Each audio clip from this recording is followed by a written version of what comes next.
আমাদের প্রিয় প্রার্থী অভিজিৎ গঙ্গোপাধ্যায়কে আমরা 2 লক্ষেরও বেশি ভোটে হারাবো হারাবো হারাবো এটা শপথ করছি। আমাদের প্রিয় প্রার্থী অভিজিৎ গঙ্গোপাধ্যায়কে আমরা 2 লক্ষেরও বেশি ভোটে হারাবো হারাবো হারাবো এটা শপথ করছি।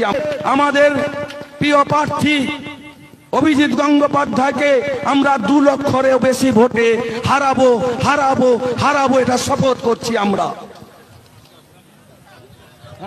অভিজিৎ গঙ্গোপাধ্যায়কে আমরা 2 লক্ষেরও বেশি ভোটে জিতাবো, এটা আমরা ঐক্যবদ্ধ করছি।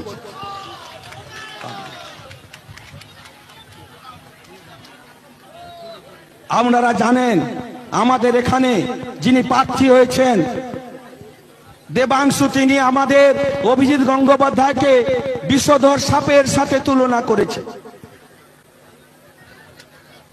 তিনি ঝামনা সাপ চিনেন না আর বিষধর সাপ চিনেন না। একজন মানুষ হয়ে আর একজন মানুষকে কোনোদিন সাপের সাথে তুলনা করতে পারে না।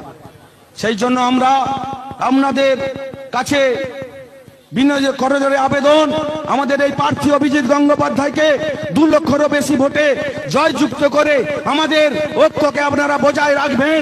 এই কয়েকটা কথা বলে আমি আমার ক্ষুদ্রতম বক্তব্য শেষ করছি। নমস্কার।